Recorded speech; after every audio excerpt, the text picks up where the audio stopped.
Hi students, నేను ఈ వీడియోలో కంట్రోల్ సిస్టమ్ యొక్క బ్లాక్ డయాగ్రామ్ గురించి నేను నీట్గా సింపుల్గా క్లియర్గా ఎక్స్ప్లెయిన్ చేస్తాను. ఓకేనా?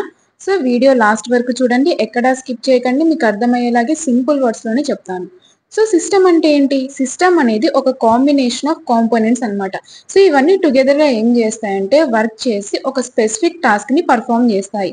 సో సిస్టమ్ అనేది arrangement of parts. Students, totally control system అనేది ఒక టైప్ ఆఫ్ సిస్టమ్ అన్నమాట. ఇందులో ఏంటంటే అవుట్పుట్ అనేది కంట్రోల్ అవుతుంది. ఎలా అంటే బై చేంజింగ్ ఇన్పుట్ అన్నమాట.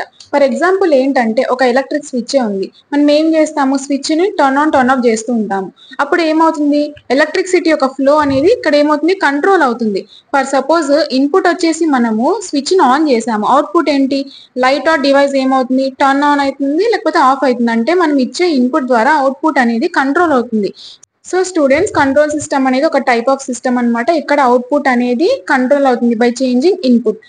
సో స్టూడెంట్స్, బ్లాక్ డయాగ్రామ్ లోకి వచ్చేసరికి మనకి కంట్రోల్ సిస్టమ్ ఎందుకు యూజ్ చేస్తామంటే ఇది డివైస్ ఎలా వర్క్ అవుతుంది, దాని యొక్క ప్రాసెస్ ఎలా వర్క్ అవుతుంది ఏంటి అనేది ఇది మేనేజ్ చేయడంలో మనకి హెల్ప్ అవుతుంది అనమాట. A control system is used to manage how a device or process works. So ఇది ఏం కంపేర్ చేస్తుందంటే what we want reference input with what we actually get feedback from output and make changes until both match.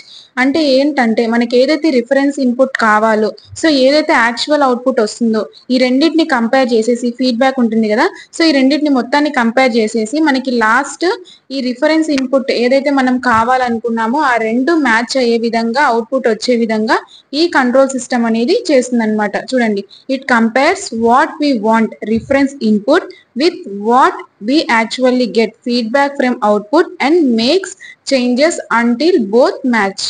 So students, ఈ functional block diagram ని explain చేస్తే మీకు ఇంకా క్లారిటీగా అర్థమవుతుంది. సో ఈ డయాగ్రామ్ లో మనకి బేసిక్ పార్ట్స్ ఏమున్నాయి? Reference input, comparator, controller, system, feedback ఇవన్నీ ఉన్నాయి. సో వీటి గురించి ఏంటి అనేది మనం డీటెయిల్ గా చూద్దాం. సో ఫస్ట్ వచ్చేసి basic parts of A control system లో ఫస్ట్ రిఫరెన్స్ ఇన్పుట్ అన్నమాట. సో ఇదేంటంటే ఒక డిజైర్డ్ వాల్యూ ఆర్ కమాండ్ అన్నమాట. ఏదైతే మనము సిస్టమ్ కి ఇస్తున్నామో, ఫర్ ఎగ్జాంపుల్ ఏంటంటే ఒక ఫ్యాన్ ని లెవెల్ 3 కి సెట్ చేయడం, లేకపోతే లెవెల్ 2 లెవెల్ 1 ఆర్ ఏసీని 24 డిగ్రీస్ సెల్సియస్ సెట్ చేయడం అనమాట. అంటే రిఫరెన్స్ ఇన్పుట్ మనం ఒక కమాండ్ అనేది ఇస్తున్నాం అనమాట. So next comparator.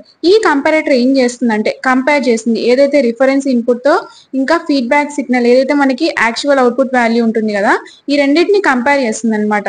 సో మనకు వచ్చిన డిఫరెన్స్ ని ఎర్రర్ అంటాము. సో ఫర్ నెగిటివ్ ఫీడ్బ్యాక్ ఏంటంటే ఇది సబ్ట్రాక్ట్ చేస్తుంది అనమాట. ఇన్పుట్ నుంచి సబ్ట్రాక్ట్ చేస్తుంది. It subtracts feedback from input. అదే పాజిటివ్ ఫీడ్బ్యాక్ ఏమవుతుందంటే ఇది యాడ్ చేస్తుంది అనమాట. నెక్స్ట్ వచ్చేసి error signal e of t. ఇదేంటంటే కంపారేటర్ యొక్క అవుట్పుట్ అన్నమాట.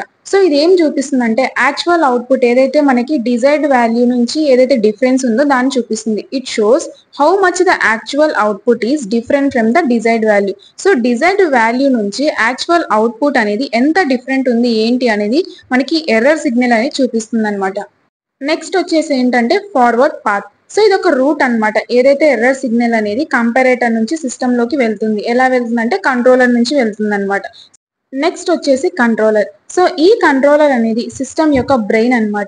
సో ఇది ఏం ప్రాసెస్ చేస్తుందంటే ఏదైతే ఎర్రర్ సిగ్నల్ ని ప్రాసెస్ చేస్తుంది, ఇంకా ఏంటంటే ఒక రైట్ కంట్రోల్ సిగ్నల్ ని క్రియేట్ చేస్తుంది అనమాట ఎర్రర్ ని రెడ్యూస్ చేయడానికి. సో కంట్రోలర్ అనేది ఏం చేస్తుందంటే ఎర్రర్ సిగ్నల్ ని ప్రాసెస్ చేసి రైట్ కంట్రోల్ సిగ్నల్ ని క్రియేట్ చేస్తుంది. ఇదేం ఇంక్లూడ్ చేస్తుందంటే డివైజెస్ లైక్ యాంప్లిఫైర్స్, కంపెన్సేటర్స్, ఇంకా ఈక్వలైజర్స్ అన్నమాట. సో నెక్స్ట్ వచ్చేసి కంట్రోల్ సిగ్నల్. ఇది ఒక సిగ్నల్ అన్నమాట ఏదైతే మనకి కంట్రోలర్ నుంచి వస్తుందో. సో ఇది ఏంటంటే డైరెక్ట్ గా సిస్టమ్ ని కంట్రోల్ చేస్తుంది. నెక్స్ట్ వచ్చేసి సిస్టమ్ ప్లాంట్. ఇదేంటంటే ఒక యాక్చువల్ మిషనర్ ప్రాసెస్ అన్నమాట ఏదైతే కంట్రోల్డ్ అయిందో. For example motor, AC or boiler. Next వచ్చేసి ఫీడ్బ్యాక్ పాత్. ఇది ఒక రూట్ అన్నమాట. ఇది ఏం చేస్తుందంటే ఏదైతే అవుట్పుట్ వాల్యూ ఉంటుందో దాన్ని కంపారేటర్ కి తీసుకెళ్లిపోతుంది అనమాట. The route that takes the output value back to the comparator for checking. So next వచ్చేసి ఫీడ్బ్యాక్. ఇది ఏం చేస్తుందంటే సిస్టమ్ అవుట్పుట్ ని మెజర్ చేస్తుంది అనమాట. సెన్సార్స్, ట్రాన్స్డ్యూసర్స్ ఆర్ కన్వర్టర్స్ ని యూజ్ చేసుకొని. ఇంకా ఏం చేస్తుందంటే సెండ్ చేస్తుంది బ్యాక్ ఫర్ కంపారిజన్ కి. సో నెక్స్ట్ వచ్చేసి ఫీడ్బ్యాక్ సిగ్నల్. ఇది ఏంటంటే మెజర్డ్ వాల్యూ ఆఫ్ అవుట్పుట్ అనమాట. ఏదైతే అవుట్పుట్ యొక్క మెజర్డ్ వాల్యూ. సో ఇది ఎందుకు యూజ్ చేస్తామంటే మనం చెక్ చేస్తాం అనమాట against the input. So next వచ్చేసి కంట్రోల్డ్ అవుట్పుట్. ఇది ఒక ఫైనల్ రిజల్ట్ అనమాట ఏదైతే సిస్టమ్ అనేది ప్రొడ్యూస్ చేస్తుందో ప్రాసెసింగ్ తర్వాత.